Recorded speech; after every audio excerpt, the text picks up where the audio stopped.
Tom, Zendaya, Disney. If you're gonna have heart wrenching moments in a movie like that, please warn a girl next time because I didn't expect it. All right, y'all, let's talk about Spider Man Brand New Day. I went into this movie expecting great fight scenes, expecting some funny moments, a few strong chuckles here and there. But what I wasn't expecting was to be put into my feelings so many times. This was definitely the most emotional, feeling invoking of the Spider Man films. So I was expecting, of course, for us to see the fallout of everyone forgetting who Peter Parker was. But I guess what I wasn't expecting was for Peter Parker slash Spider Man to mourn the loss of his friendship in his community for such a long time. So not only is Peter Parker just like watching his friends live the life at MIT that he was supposed to live with them, he also doesn't really move on. He's not going out of his way to form new bonds or relationships or anything like that. It's just fighting crime and then watching his friends live their life through a screen. It was very depressing to see, to be honest. Another scene that was just completely heart-wrenching for me, probably the worst one,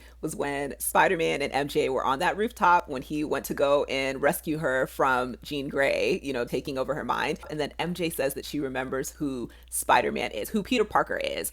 And I was so excited. I was just like, yes, okay, we're back in this. She knows who he is, only to find out that it was just Jean Grey playing mind games. I was gagged, and so was everybody else in the theater. We all gasped at the same time because Jean Grey, like, I understand you were on a mission, girl, and that you were trying to find your sister, but you didn't have to do that. You did not have to do that to Peter Parker and to the audience. Very powerful scene, very well done, and I just felt that in that moment. It wasn't Peter Parker and MJ. That was Tom Holland and Zendaya. And that's how he would have reacted if Zendaya forgot who he was. And then we have the scene where MJ finds a letter that Peter Parker had been carrying around with him, explaining who he was. She reads it. He comes back. And then she's just like, hey, this sounds great, but I don't know you. Like, it was too much. Also, just a side note, Peter, how many times, how many places did you need to take that letter to realize that you should probably toss it? Because MJ read the letter.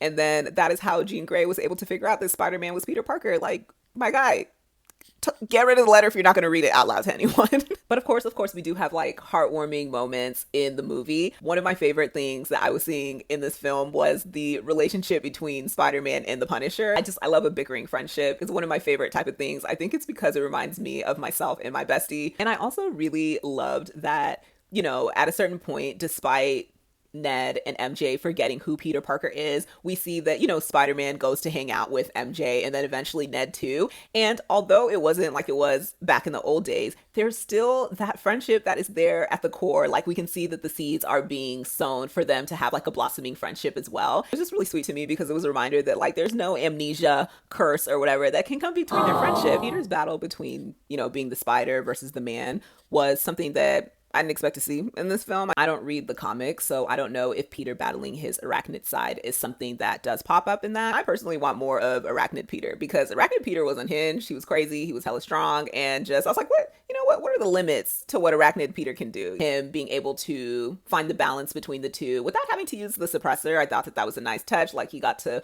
fully be himself. He doesn't have to choose. He can be both, Spider and the man. But yeah, bring the arachnid side back because I want to know what the extent of those powers are. But, minus the harming innocent people and, all that stuff or whatever. But yeah, bring back arachnid Peter. I liked it. And for Marvel movies, I'm really here for the fight scenes. And in this movie, Spider-Man delivered as usual. My favorite fight scene was probably at the very end when he was fighting the Bloods, the Red Ninjas. I don't know what the name of the group is. Yeah, I think of all of them, that was my favorite one. But, shout out to the Incredible Hulk, though. Hulk smash. He's always putting up a good fight, so that was a fun one as well. And I'm so happy about the introduction of Jean Grey. Probably the biggest thing with her story for me was her looking for her sister. Just knowing that the entire time she was out there looking for her sister wasn't even alive. She was looking for VMAX, and it was just the last thing that her sister saw before she died. And so again, this movie was putting me in my feelings and I wasn't expecting it. But, I am excited for us to follow Jean Grey's journey because she is that girl. I gotta give it to her. She is that girl. And having Jean Grey in the mix just means one thing for me. We are closer to getting the X-Men integrated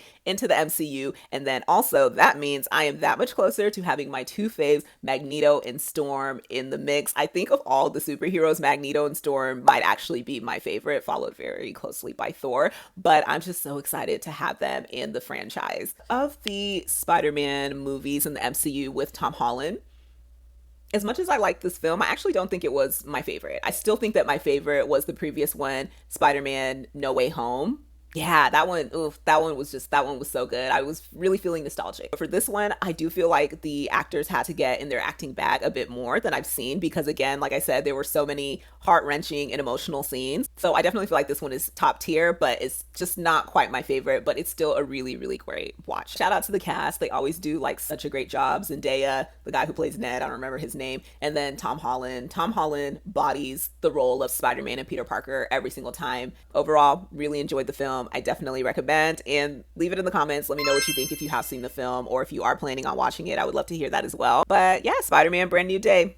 I definitely thought it was a great watch.